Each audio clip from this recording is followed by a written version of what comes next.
इतने बड़ा पैकेज माननीय प्रधानमंत्री जी पंजाब को देना चाह रहे थे। ये मूर्ख चीफ मिनिस्टर पंजाब का, पंजाबी महासभा का प्रदेश अध्यक्ष होने के नाते मैं बोलना चाहता हूं कि चन्नी, तुमने बहुत चवन्नी छाप काम किया। ये पन्नू जो है ये पाकिस्तानी एजेंट है। अगर पन्नू मुझे दिख जाए तो उसका मैं पन्ना बना दूंगा। ये चन्नी और चवन्नी से सवाल होना चाहिए ना। ये ₹1 का सवाल है कि चवन्नी इसका जवाब दें कि तुमने अपना डीजीपी को क्यों हटाया। रेगिस्तान राजस्थान का खाली पड़ा हुआ है, वो खाली स्थान उनको दे दिया जाए। बोल रहे हैं कि ये झंडे वालों को देख के तिरंगे वाला निकल लिया, हमारे जो लोग वहाँ खड़े थे। हमारा निशान केसरी निशान है, गुरु गोविंद सिंह जी महाराज का दिया हुआ निशान है और भारत के तिरंगे में केसरी निशान लगा हुआ है। तो पन्नू को तो ये मालूम ही नहीं है कि इस केसरी निशान का क्या महत्व है। कौन लोग थे वो जो झंडे लेके अलग से खड़े थे वहाँ पे? प्रदर्शनकारी थे, किसान थे? किसान माननीय प्रधानमंत्री जी के 3 कानून वापस लेने पे इतने खुश थे। वो वहाँ पे जो भीड़ इकट्ठी हुई थी वो भीड़ थी, वो एजेंट थे चन्नी के, वो टोटल असामाजिक तत्व लोग थे जो पंजाब का नुकसान करना चाहते थे। आज पंजाब का युवा कनाडा, ऑस्ट्रेलिया नौकरी करने जा रहा है। अगर प्रधानमंत्री जी द्वारा पैकेज वहाँ पे मिल जाता तो आप खुद समझिए कि वहाँ के लोग अपने परिवार के साथ रह के अच्छा जीवन यापन कर सकते हैं। इतने बड़ा पैकेज माननीय प्रधानमंत्री जी पंजाब को देना चाह रहे थे। ये मूर्ख चीफ मिनिस्टर पंजाब का ये समझ नहीं पाया और वो इसलिए भी नहीं समझा, उसको लगा कि इतनी बड़ी ये प्रधानमंत्री जी सुविधाएं दे देंगे तो कहीं पूरा पंजाब उनको 2 महीने बाद वोट करके न जिता दे। वो अपनी कुर्सी के कारण, ये चन्नी ने पूरा काम अपनी कुर्सी को बचाने के लिए किया, जो कि 2 महीने बाद उसके हाथ में नहीं रहनी है। ये पूरा पंजाब बोल रहा है। चन्नी ने ये कुर्सी बचाने के लिए किया जी। अपने चन्नी जी को सिख कहते हैं, उनको शर्म आती है। वो सिख कैसे उसको बोलते हैं लोग, जबकि सिखों की परिभाषा हमको खुद नहीं पता है। सिख किसको बोला जाता है। दूसरों को आदर करना सिखों का परम कर्तव्य है। और अपना कर्तव्य भूल गया तो सिख कैसे रहा। वो तो कह रहे हैं ये प्रधानमंत्री कहलाने लायक नहीं है। वो अपना कर्तव्य भूल गए और अपनी जान बचा के भाग लिए। ऐसी कोई बात नहीं थी।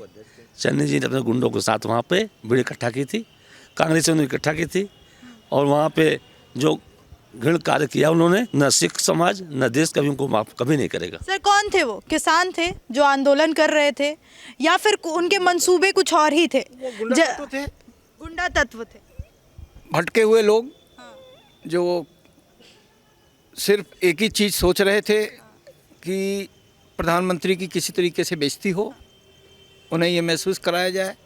और इसके पीछे जो बहाने किए जा रहे हैं वो है दिल्ली का वो किसान आंदोलन। किसान आंदोलन में जो बड़प्पन मोदी जी ने दिखाया है, वो चाहते तो वहाँ कुछ भी करवा सकते थे। अच्छा, गुरपतवंत सिंह पन्नू कह रहे हैं कि खालिस्तान को अलग करने की जो कवायद थी वो 5 जनवरी से शुरू हो चुकी है। जनमत संग्रह शुरू हो चुका है, अब खालिस्तान को अलग किया जाएगा। रेगिस्तान राजस्थान का खाली पड़ा हुआ है, वो खाली स्थान उनको दे दिया जाए, वो उसमें हरियाली लाएंगे। और तो अलग करेंगे ना, भारत में नहीं रहना चाहते। कौन नहीं रहना चाहता?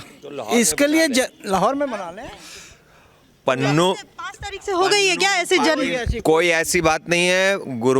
ये पन्नू जो है ये पाकिस्तानी एजेंट है और वो सिख भी नहीं है। अगर आप उसकी फोटोएं देखें तो ना उसके सिर पे पगड़ी है ना उसका दाढ़ियाँ हैं।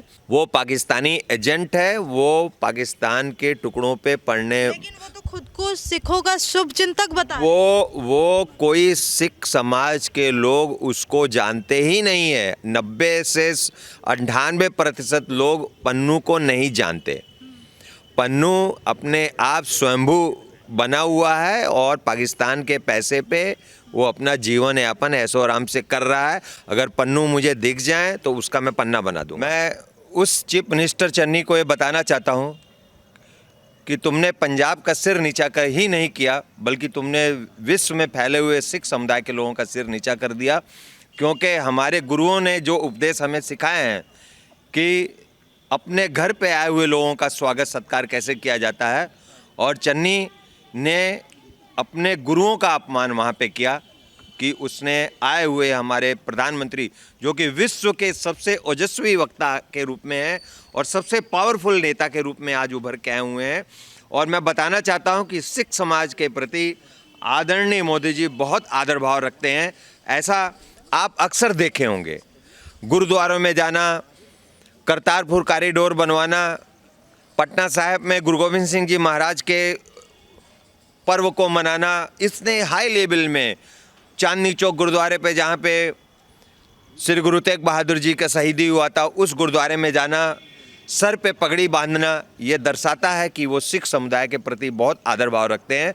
और ये सिख समुदाय का भी कर्तव्य बनता है कि उनके प्रति आदर भाव रखें। ये चन्नी ने राजनीतिक विद्वेष भावना से जो भी किया वो बहुत गलत किया। और मैं कुलदीप सिंह, पंजाबी महासभा का प्रदेश अध्यक्ष होने के नाते मैं बोलना चाहता हूं कि चन्नी, तुमने बहुत चवन्नी छाप काम किया। इस देश को 18-20 घंटे काम करने वाले प्रधानमंत्री की आवश्यकता है, जो कि माननीय मोदी जी कर रहे हैं। पूरे समुदाय के लिए विकास, विश्वास वो कर रहे हैं। और सिख समुदाय तो अल्पसंख्यकों में भी अल्पसंख्यक है और इसकी सारी अल्पसंख्यक योजनाओं का भी लाभ सब लोग ले रहे हैं। तो चन्नी केवल भ्रमित कर रहे हैं, पंजाब के लोगों को उन्होंने भ्रमित किया और अपने गुंडा तत्वों के साथ जो है प्रधानमंत्री की सुरक्षा में सेंध लगाने का प्रयास किया, जो कि अति निंदनीय है। चन्नी साहब को कुछ पढ़ाई लिखाई का ज्ञान है नहीं। चन्नी साहब जिस पार्टी में है, उस पार्टी ने पूरा हमारे गोल्डन टेम्पल पे जो टैंक चलवाए, 1984 में सिख नरसंहार किया, चन्नी उसी पार्टी के गोद में बैठे हुए हैं। मैं चूँकि कोई राजनीतिक बात इस पे नहीं करना चाह रहा हूँ, मैं इतना चाहता हूँ कि प्रधानमंत्री जी की सुरक्षा की बात है तो प्रधानमंत्री एक संवैधानिक पद है, चन्नी को तुरंत इस्तीफा देना चाहिए। और मैं माननीय राष्ट्रपति से भी निवेदन करता हूं भारत सरकार के कि तुरंत वहां पे राष्ट्रपति शासन लगाया जाए, क्योंकि वहां पे पाकिस्तान का बॉर्डर जो हमारा दुश्मन देश है उसके अति नज़दीक है।